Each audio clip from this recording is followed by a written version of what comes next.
Assalamualaikum warahmatullahi taala wabarakatuh. Terima kasih sudah hadirin masih lagi bersama dengan channel seadanya.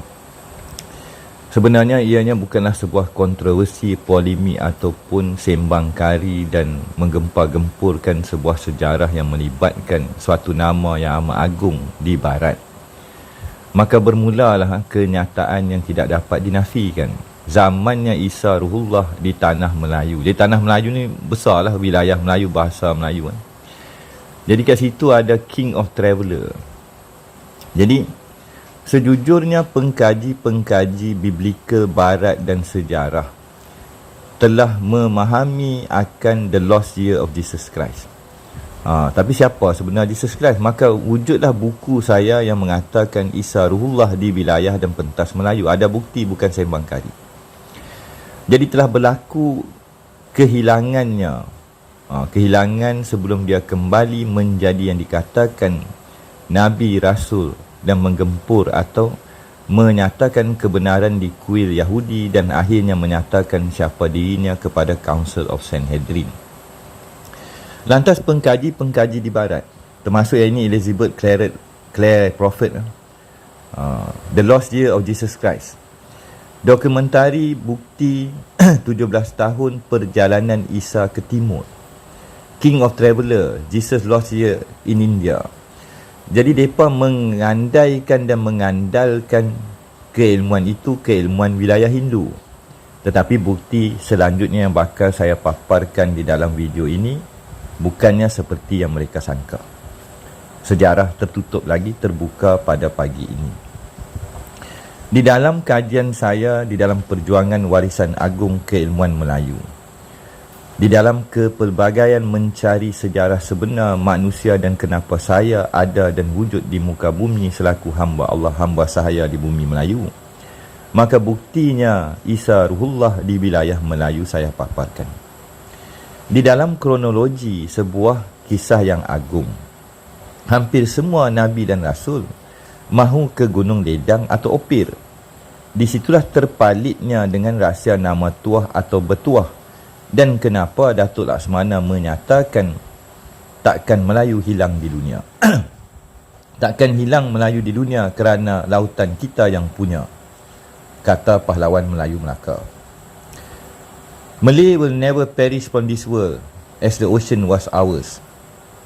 Hang Tuah, ancient Malay warrior.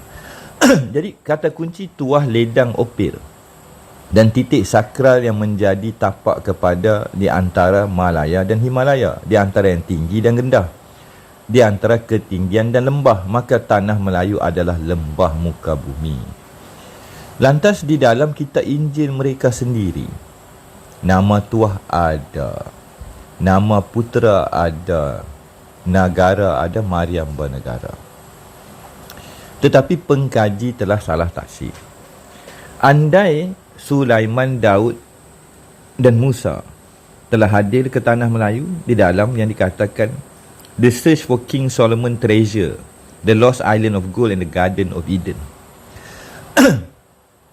Mesha, Ophir, Siba, Joktan, keturunannya Noh, Shem dan Afarhat ni, Eber ni terpalit dengan keluarga Hang Tuah ataupun keluarga the children of Adam, anak cahaya yang saya katakan cahaya mata Adam di dalam bahasa Melayu tua, yang tidak akan mencabut kedudukannya anak-anak Adam di muka bumi, warisannya orang Melayu.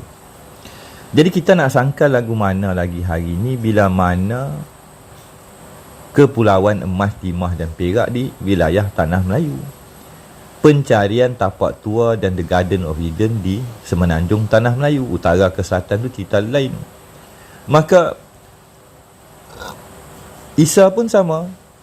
Adakah dia berasal daripada sini dan ke sana, atau daripada sana kembali kepada titik asal muasal, titik mula? Maka wujudlah perkataan Cherubin, yang mana saya katakan cahaya adalah cah tadi, roh adalah roh, Ru, bin adalah jalurnya keluarga Adam. Inilah keluarga manusia yang tertua di muka bumi.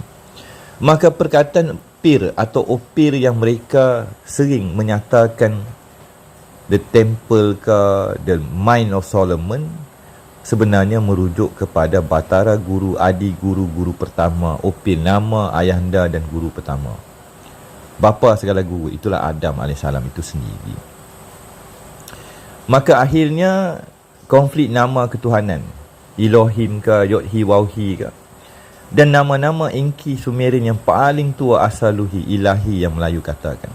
Asal ruh ilahi, Esa ruh ilahi, Asa aluhi ilahi, Elohim. Maka konflik zaman berzaman antara Elohim, Yahudi, Ilahi dan Melayu.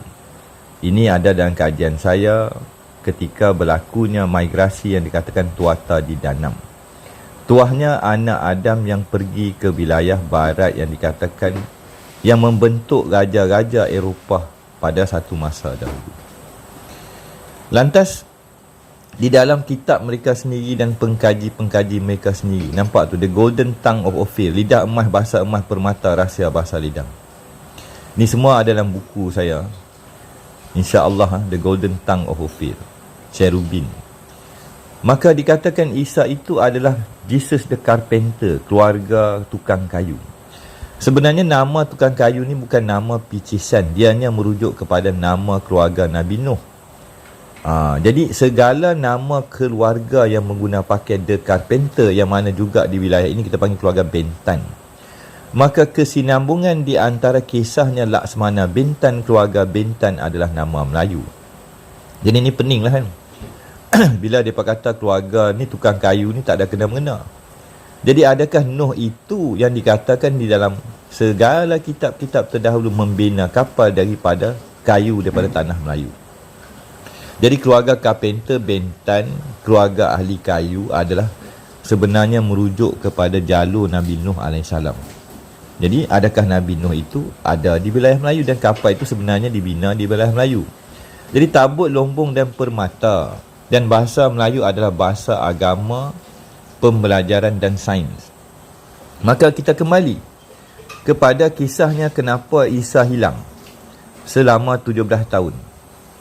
Tidaklah boleh kita sangkalkan iaitu kehilangannya itu berada di wilayah Melayu.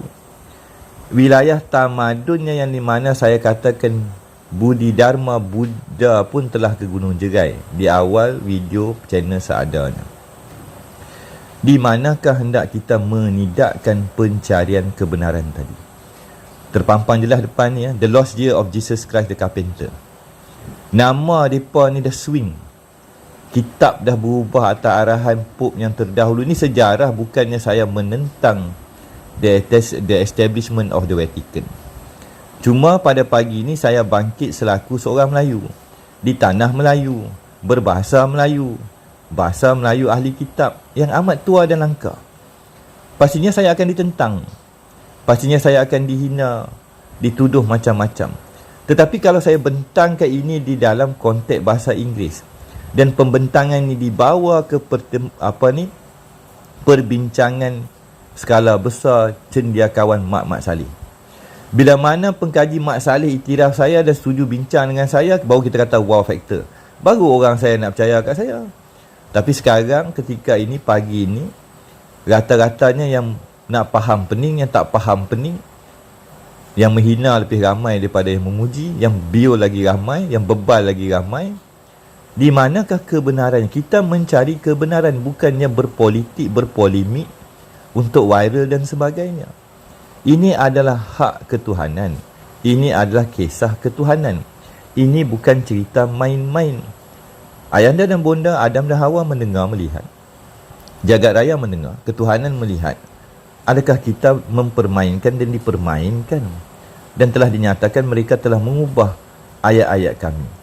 Maka di manakah ayat-ayat yang benar tadi? Kita bakal bersambung.